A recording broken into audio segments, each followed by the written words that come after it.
৮ মে শুক্রবারের সন্ধ্যাটা ছিল আসুন্নাহ ফাউন্ডেশনের জন্য এক অন্যরকম সন্ধ্যা।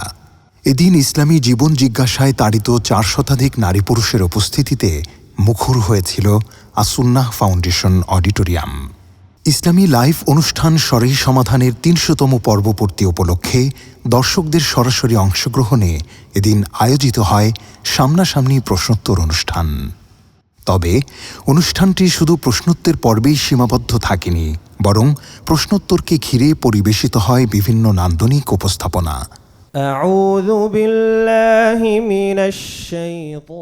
কুরআন তেলাওয়াতের পর সরাই সমাধানের পুরো টিমকে দর্শকদের সামনে পরিচয় করিয়ে দেওয়া হয়।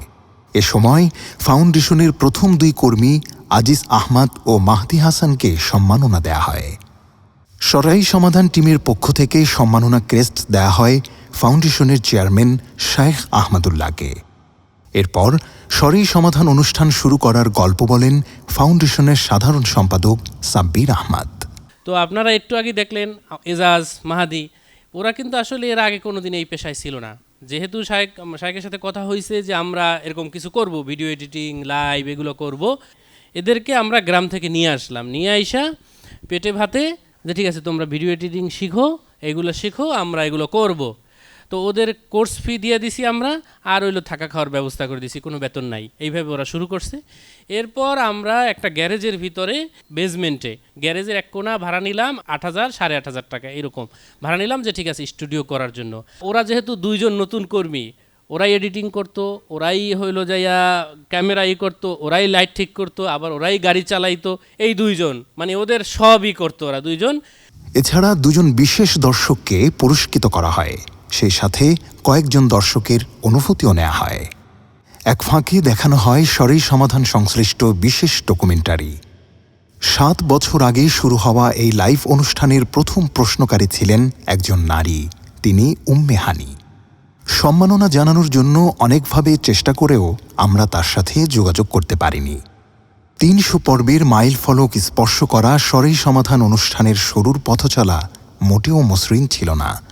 সেই স্মৃতি মন্থন করতে গিয়ে শাইখ আহমদুল্লাহ বলেন, লাইভ অনুষ্ঠানটির শুরুর দিকে আমাদের কাছে ৮,০০০ টাকা মাসিক খরচের টাকা জোগাড় করাটাই কষ্টের ছিল। ২ জন কর্মী ছিলেন, তাদের কোনো বেতন ছিল না, পেটে ভাতে ছিলেন। এরপর তাদের বেতন হয়েছে সম্ভবত ৩ বা ৫,০০০, তারপর ১০,০০০, এরপর আস্তে আস্তে তারা সামনে অগ্রসর হয়েছেন। ঠিক এরকম সময় যখন আমরা পার করছি, তখন বাংলাদেশের একটি বড় শিল্প প্রতিষ্ঠান আমাদের সাথে যোগাযোগ করে। যখন লাইভ অনুষ্ঠানটি বেশ জনপ্রিয়তা পায় এবং লাইভ ভিউয়ারের সংখ্যা যখন ৩, ৩,৫০০, ৪,০০০, কখনো ৬,০০০ পর্যন্ত, ৭,০০০ পর্যন্ত ছিল, এরকম একটা পর্যায়ে একটি শিল্প প্রতিষ্ঠান আমাদের সাথে যোগাযোগ করে বলে যে প্রতিটি লাইভের জন্য আমরা তাদের সাথে যেন চুক্তিবদ্ধ হই। শুধুমাত্র লাইভ চলাকালে স্ক্রিনের এক পাশে তাদের কোম্পানির লোগোটা থাকবে এবং আমরা বলবো অমুক কোম্পানি XYZ প্রেজেন্ট সরাই সমাধান। আসুন্নাহ ফাউন্ডেশন লোগো থাকবে, সবই ঠিক আছে, শুধু তাদের লোগোটা পাশাপাশি থাকবে এবং তাদের প্রেজেন্টসে এটি হচ্ছে সেই কথাটা শুধু লেখা উঠবে স্ক্রিনের মধ্যে।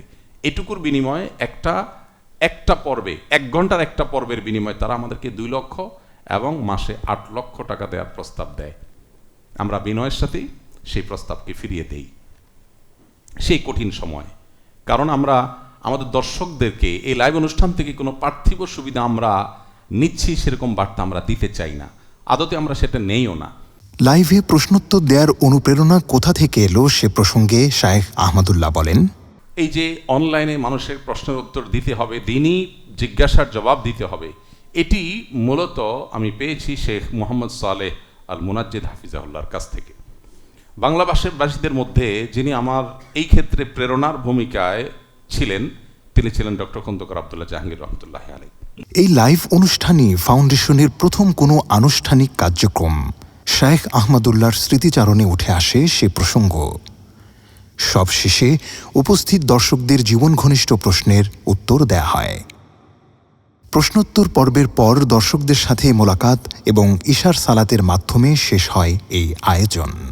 বিদায়ের আগে সরাই সমাধান সংশ্লিষ্ট বিভিন্ন স্মৃতি মন্থন করতে গিয়ে অনেক দর্শক আবেগ আপ্লুত হয়ে পড়েন।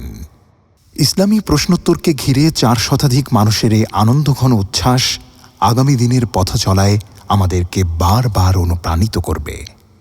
যারা প্রতি সপ্তাহে এই অনুষ্ঠান দেখেন, যারা বিশেষ পর্বে উপস্থিত হয়েছিলেন, আসন সংখ্যা সীমিত হওয়ায় যারা উপস্থিত হতে পারেননি, আসুন্নাহ ফাউন্ডেশন সকলের প্রতি কৃতজ্ঞ। আসুন্নাহ ফাউন্ডেশন, উম্মার স্বার্থে, সুন্নাহর সাথে।